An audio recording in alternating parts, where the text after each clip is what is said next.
Hello friends, चलिए अब हम स्टार्ट करने जा रहे हैं आज कंसाइनमेंट के साथ।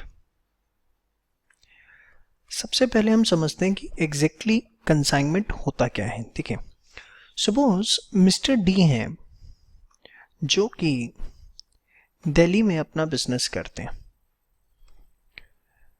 एंड वो अपने बिजनेस को एक्सपेंड करना चाहते हैं, wants to expand the business. और बेसिकली वो अपना बिजनेस एक्सपेंड करना चाहते हैं से मुंबई के अंदर। ठीक है, तो उन्होंने क्या किया, मिस्टर एम जो कि मुंबई में रहते हैं उनको कांटेक्ट किया मिस्टर डी ने। और मिस्टर डी ने मिस्टर एम के आगे एक प्रपोजल रखा कि मिस्टर डी मिस्टर एम को माल भेजेंगे और मिस्टर एम उसको सेल आउट करेंगे and in return of that mister D will give the commission to mister M. क्या बोला मैंने? मिस्टर डी, प्लीज नोट साथ साथ बनाते रहिएगा, will send the goods to mister M. Mister D जो है वो गुड्स भेजेंगे किसको? मिस्टर एम को। Mister M will sell the goods and will receive the commission in return. ठीक है, तो इस तरीके का जो कॉन्ट्रैक्ट होता है बेसिकली दैट रिप्रेजेंट्स कंसाइनमेंट। ये जो कॉन्ट्रैक्ट है मिस्टर डी और मिस्टर बी के एम के बीच में, ये एक कंसाइनमेंट का कॉन्ट्रैक्ट है जहां पर हम मिस्टर डी को बोलेंगे कंसाइनर और वी कैन से प्रिंसिपल। ठीक है, एंड मिस्टर एम जो है उनको हम बोलेंगे consignee, that is agent. Mister D consigner है, प्रिंसिपल है, मिस्टर एम जो है वो कंसाइनी है, दैट इज एजेंट है। अब ध्यान से सुनिएगा, बड़ी चीजें बहुत इंपॉर्टेंट है प्लीज। तो सबसे पहले what type of relationship exist between the consigner and consignee?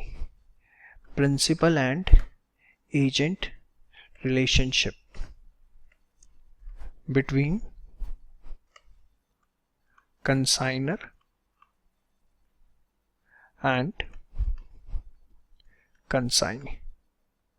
Hopefully आपको मेरी ये बात समझ में आई। ठीक है, इसके बाद देखिए, mister D that is the consigner जब भी कंसाइनी को गुड्स सेंड करेंगे तो बेसिकली उसके अंदर एक डॉक्यूमेंट अटैच होगा जिसके अंदर सारी की सारी डिटेल्स होंगी about the goods Saint. Yes और नो? Consigner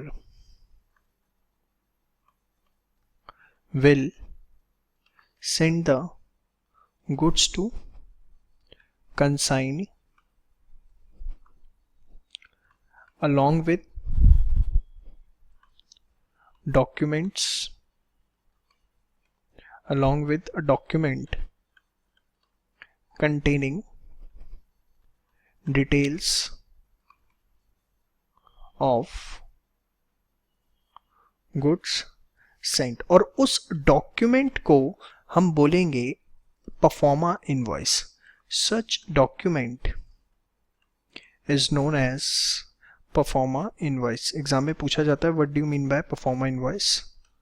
इनवॉइस नहीं बोलना, परफॉर्मा इनवॉइस। इनवॉइस तो तब होगा जब माल सेल हो जाएगा। यहाँ पे सेल नहीं हुआ है, यहाँ सिर्फ गुड्स अभी भेजे हैं, कंसाइनी लेटर ऑन सेल करेगा। ठीक है, तो consigner will send the goods to consignee along with the document containing details of goods and such document will be called as performa invoice. Thereafter consignee, जो consignee है जब sales कर लेगा तो कंसाइनी को भी एक पीरियोडिक स्टेटमेंट कंसाइनर को भेजनी है कि कितना माल बिक गया, कितना बचा हुआ है, क्या उसकी कमीशन बनती है, कितना अमाउंट कंसाइनी रिम्बर्स करेगा कंसाइनी को, अबाउट ऑल। तो consignee will provide the details of sales and other relevant information to consignor, किसको प्रोवाइड करेगा? To consigner, known as account sales. उस डॉक्यूमेंट को हम क्या बोलेंगे? या थ्रू अकाउंट सेल्स लिखो, टू कंसाइनर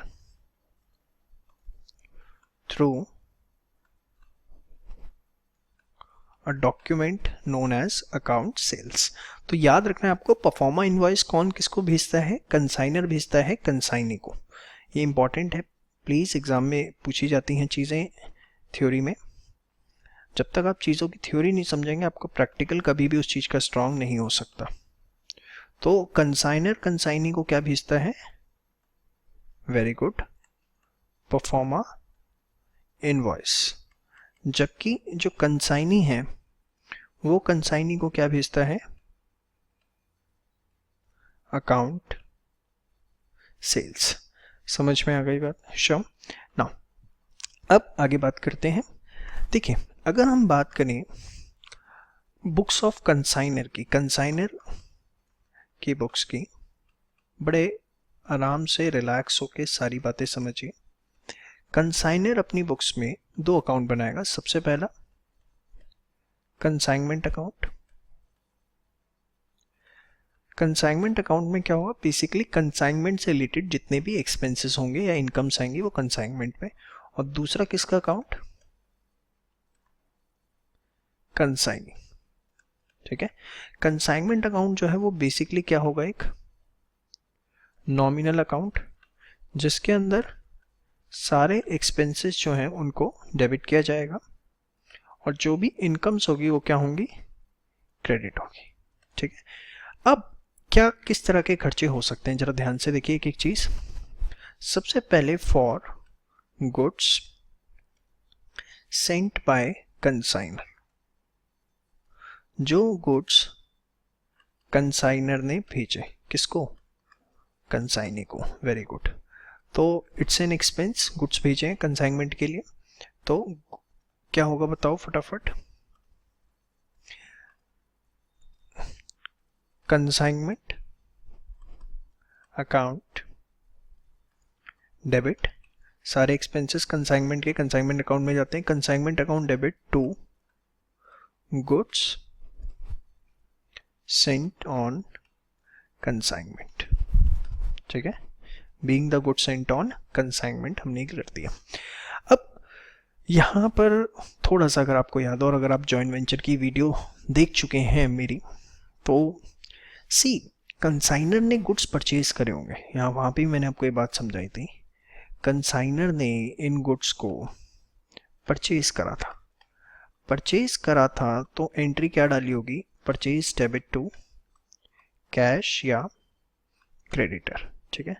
और ये बात मैं आपको बहुत बार अलग अलग जगह बता चुका हूँ, फाइनल अकाउंट्स में बता चुका हूँ, जॉइंट वेंचर में बता चुका हूँ, जर्नल एंट्रीज की अपने वीडियोस में बता चुका हूँ कि अगर आपने गुड्स परचेज करे हैं और उन गुड्स का जो यूज है for purpose other than sale होता है, तो हमेशा हम परचेज को क्रेडिट करते हैं।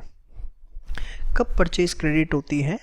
When goods are used for purpose other than sale. Same way यहां पर भी अगर आप देखो तो कंसाइनर ने गुड्स खरीदे, बट खरीद के वो उसे बेच नहीं रहा है, अभी वो उन्हें भेज रहा है। बेचना और भेजना आर टू डिफरेंट एस्पेक्ट्स। तो यहां पर ये जो गुड सेंट ऑन कंसाइनमेंट है, consignment account to good sent on consignment, इससे पहले क्या एंट्री हुई होगी? Basically goods sent on consignment, या उसके बाद भी अगर आप करो, कहां से जाएगा? ये हमारा चार्ज होगा परचेजेस से। किसकी बुक्स में? कंसाइनर की बुक्स में। ये एंट्री बहुत इंपॉर्टेंट है, खासकर उनके लिए जिनके बुक्स में, जिनके एग्जाम में जर्नल पूछी जा सकती है। सी और बी कॉम के एग्जाम्स में जर्नल पूछ ली जाती है कई बार। बच्चे ये एंट्री तो कराते हैं, कि consignment account debit to goods sent on consignment, लेकिन ये goods sent on consignment basically आया कहाँ से? ये आप देखो, हम गुड्स जो है परचेज किए, परचेज करने के बाद we are not selling the goods, we are sending the goods. And बात दिमाग में घुसा लो, अगर गुड्स का यूज आप कर रहे हो for purpose other than sale, whether you are using it for the purpose of charity और फॉर वट एवर, यार you are using it for sampling, advertisement, drawings, whatever, हमेशा परचेज को ही क्रेडिट करना है अगर गुड्स का use हो रहा है for purpose other than sale. And here again you are not using the goods for the purpose of sale, rather आप गुड्स को सेंड कर रहे हो कंसाइनमेंट के लिए, इसलिए वो परचेज से चार्ज होगा, ठीक है। बट हमें कंसाइनमेंट अकाउंट के पॉइंट ऑफ व्यू से यही रेलिवेंट होगा। तो अच्छा, मैं एक अकाउंट भी बना लूँ इसका, थोड़ा सा आगे चल के। यहाँ मैंने एक बनाया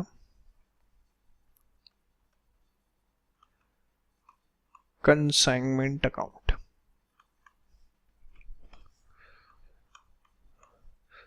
goods sent on consignment, expense है कंसाइनमेंट का, यहाँ पे ये डेबिट हो जाएगा जो भी अमाउंट होगा इसका, ठीक है। चलिए नेक्स्ट, एक्सपेंसेस बाय कंसाइनर, जो भी कंसाइनर के खर्चे आएंगे कंसाइनमेंट में, लाइक उसने माल भेजा है, ट्रांसपोर्ट का खर्चा आएगा, ठीक है, सबसे बड़ा, कोई फ्रेट पे किया, लोडिंग अनलोडिंग चार्जेस पे किया, whatever the expenses incurred by consigner, तो कंसाइनमेंट के लिए खर्चा है, कंसाइनमेंट में डेबिट होगा, कंसाइनमेंट अकाउंट डेबिट, और किसकी जेब से गया?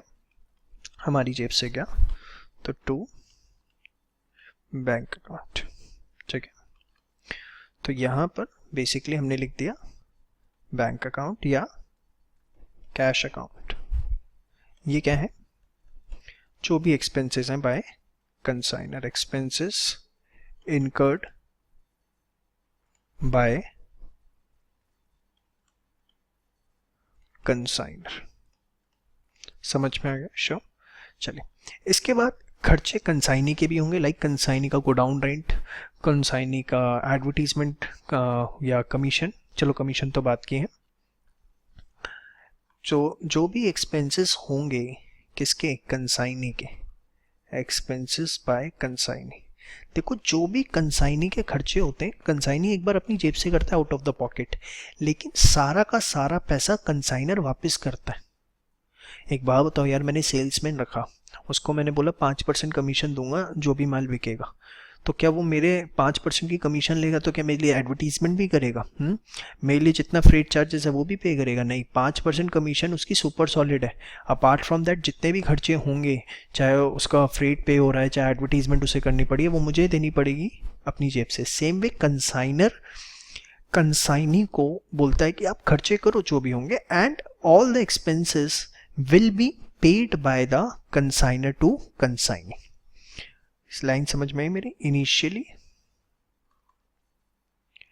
Consignee incurs expenses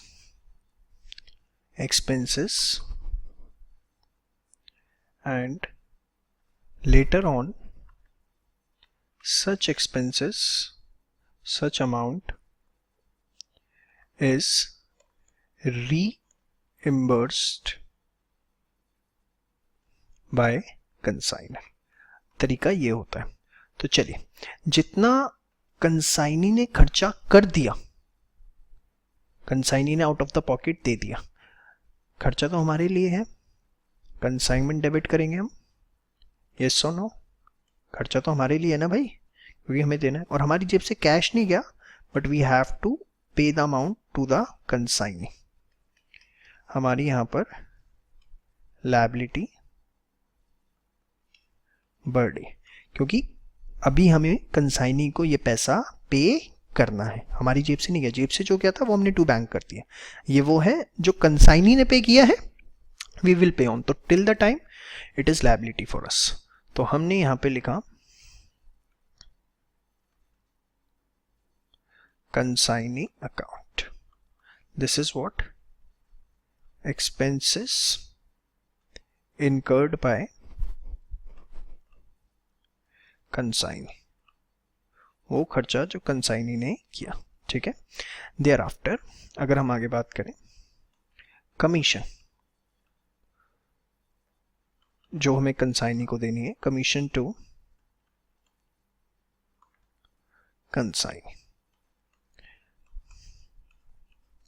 commission to consignee. अब इसके अंदर क्या होगा, ध्यान से देखिए, कमीशन दे रहे हैं कंसाइनी को, तो कंसाइनमेंट के लिए एक्सपेंस है, कंसाइनमेंट अकाउंट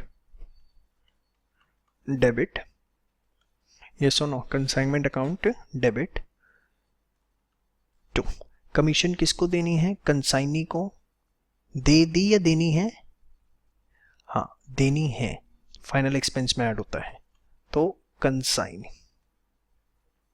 दे दी तो टू बैंक कर देंगे, ठीक है, वैसे जनरली यही होता है। तो ये हमने क्यों क्रेडिट किया, क्योंकि हमारी लायबिलिटी बढ़ गई। तो यहां पर एक्सपेंसेस इनकर्ड बाय कंसाइनी या जो भी कमीशन बनती है वो दोनों हम इकट्ठा ले लेंगे। समझ में आ गया? शो चले, अब जो सेल्स होगी, सेल्स बाय कंसाइनी, अब कंसाइनी जो भी सेल करेगा, कंसाइनमेंट के लिए इनकम है, बट वो पैसा हमारे पास आएगा नहीं, वो पैसा पड़ा रहेगा कंसाइनी के पास, जब फाइनल सेटलमेंट होगी तब होगी। तो बेसिकली इसकी एंट्री क्या होगी, consignee account debit to consignment, जो भी सेल हुई वो पैसा किस पे पड़ा रहेगा, कंसाइनी पे, कंसाइनी हमें at the end final settlement करके हिसाब भेजता है। तो बेसिकली यहां पे हमने लिखा consignee account and this is what, sales by consignee, ठीक है। इसके बाद होपफुली मैं आपसे उम्मीद करता हूं आप मेरी फाइनल अकाउंट्स वाली वीडियो देख चुके हैं, और नहीं देखी तो प्लीज जरूर देखिएगा। यहां पर हम लिखेंगे क्या, closing stock, stock with consignee, और ऐसा क्यों लिखा जाता है, इसका लॉजिक आपको मैं फाइनल अकाउंट्स की वीडियो में बता चुका हूं। मैचिंग प्रिंसिपल अगर आपको याद हो कि हम क्यों क्लोजिंग स्टॉक को क्रेडिट करते हैं, ये क्या है, कौन सा वैल्यू, क्लोजिंग स्टॉक, या कोई भी एबनॉर्मल लॉस किसी भी तरीके का होगा, सपोज लॉस बाय फायर या लॉस बाय थेफ्ट, तो वो भी हम यहाँ क्या कर देंगे, क्रेडिट कर देंगे, ठीक है। इसके दोनों के रीजन आपको फाइनल अकाउंट की वीडियो में देखे जा चुके हैं, पार्ट 3 पार्ट 4 में। This is due to the matching principle कि हमें क्लोजिंग स्टॉक या एबनॉर्मल लॉस को क्रेडिट करना पड़ता है। नहीं याद दिलाऊं, चलो एक बात बताओ, मोटा मोटा याद दिलाता हूँ फटाफट। 100 यूनिट्स भेजे थे, ठीक है, उसमें से 80 यूनिट्स बिके, कितने बिके, 80। अब एक बात बताओ, सेल्स आपने 80 की रिकॉर्ड करी, जबकि कॉस्टिंग यहाँ पर कितने की है, 100। There is a matching concept, matching concept क्या कहता है कि cost should match with revenue, क्या कहता है, cost should match with revenue, costing जो है वो रेवेन्यू से मैच होनी चाहिए। तो अगर आपने यहाँ पर बेची ही 80 यूनिट्स हैं, तो how can you record the expenses of 100 units, आपकी एक्सपेंसेस भी इसकी जगह कितने यूनिट्स के होने चाहिए, 80। अब इतना आसान तो है नहीं कि इसे कट के और यहाँ 80 के लिखूँ, क्योंकि भेजे तो पूरे 100 थे, उसकी तो एंट्री एक बार डल चुकी, सेल की एंट्री एट द एंड पता लगेगी हमें। तो हम क्या करते हैं उसके लिए हम क्या करते हैं बताओ, नहीं बताओगे, बड़े बेशरम हो। 100 यूनिट्स यहाँ पर भेजी गई थी, उसमें से 80 बिकी, तो हम stock with consignee opposite side यहाँ पर जो 20 यूनिट्स नहीं बिके हैं, क्लोजिंग स्टॉक में पड़े हुए हैं, वो क्रेडिट कर देते हैं, ताकि 100 यूनिट डेबिट हुई, 20 की कॉस्ट क्रेडिट हो गई। तो अल्टीमेटली अगर आप इसका नेट इम्पैक्ट देखेंगे इस पूरी की पूरी एंट्री का, तो होगा क्या कि इसकी वजह से आपका मैचिंग प्रिंसिपल फॉलो हो जाएगा। यहाँ 100 की कॉस्ट डेबिट करी, यहाँ 20 की हमने क्रेडिट कर दी, तो अल्टीमेटली 80 यूनिट्स की cost he books of accounts में आएगी और ये प्रिंसिपल जो है हमारा कंप्लीट हो जाएगा। इस वजह से क्लोजिंग स्टॉक को हम क्रेडिट करते हैं। ये वहाँ डिटेल में बताया था और यहाँ पे भी मैंने आपको समराइज कर दिया। चलिए आगे बढ़े। सेम वे अगर हम बात करें एबनॉर्मल लॉस की, ध्यान से देखिए, ये भी मैचिंग प्रिंसिपल है। सपोज 100 यूनिट्स भेजे थे, 80 बिक गए, 80 बिक गए, sent was 100 and sold how much 80। लेकिन आपने देखा आपके पास क्लोजिंग स्टॉक में तो यार सिर्फ 15 यूनिट्स हैं। कितने हैं? 15। 100 भेजे थे, 80 बिक गए, 15 यूनिट्स आपके क्लोजिंग स्टॉक में, तो स्टिल यू कैन, 5 कहाँ गए? 5 चोरी हो गए। तो still now you are recognising 100 units minus 15 units, 85 units की कॉस्टिंग। जो 5 यूनिट चोरी हो गए, एबनॉर्मल लॉस हो गए, उसको भी हमें रिवर्स करना पड़ेगा। क्यों करना पड़ेगा? Because of this matching concept. Matching concept साफ कहता है यार, रेवेन्यू उतना आएगा, सॉरी कॉस्टिंग उतनी आएगी जितना रेवेन्यू है। इस वजह से इन दोनों चीज़ों को हमें यहाँ क्रेडिट करना पड़ता है। बाकी और डिटेल में जानना है तो फाइनल अकाउंट्स की वीडियोस आपको देखनी पड़ेंगी। एक ब्रॉड आइडिया मैंने आपको यहाँ पर दे दिया है, ठीक है। चलिए आगे बढ़े। तो एबनॉर्मल लॉस हमारा यहाँ पर आ गया। इसके बाद जो भी हमारा बचेगा that will be general P&L, हमारा प्रॉफिट होगा, नेट प्रॉफिट। अब ध्यान से देखिए, होपफुली कंसाइनमेंट अकाउंट आपको पूरा का पूरा क्लियर है एंड वेरी सिंपल। जो भी गुड्स भेजे, खर्चा हुआ हमने किया, बैंक अकाउंट, कंसाइनी ने किया उसका नाम इंक्लूडिंग उसकी कमीशन, जो भी सेल्स आई, closing stock and abnormal loss. अब एक दो जनरल एंट्रीज मैं आपको यहाँ से बताना चाहूँगा। जैसे कि क्लोजिंग स्टॉक की हमने करी, क्या कंसाइनमेंट क्रेडिट किया, तो क्या एंट्री हुई? Stock with consignee debit to consignment account. Next क्या हुआ बताओ?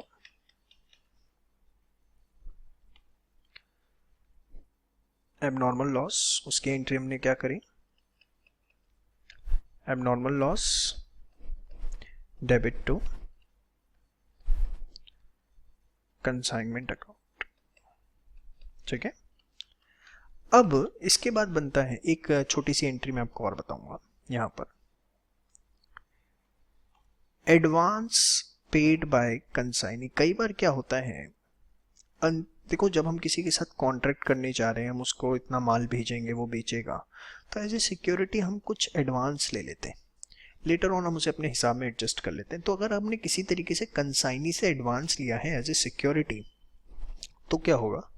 पैसा हमारे पास आया, पैसा जरूरी हो ये जरूरी नहीं है, कई बार हम उनसे बिल्स रिसीवेबल ले लेते हैं एडवांस में, एक लीगल डॉक्यूमेंट हो जाता है कि हाँ बिजनेस ट्रांजैक्ट हो रहा है बीच में। तो बैंक या बिल्स रिसीवेबल डेबिट, और किससे आया हमारे पास? कंसाइनी से, तो टू कंसाइनी अकाउंट, ठीक है, अगर किसी तरह का एडवांस हमने लिया हुआ है। अब आइए इसी से हम बनाते हैं अपना कंसाइनी अकाउंट।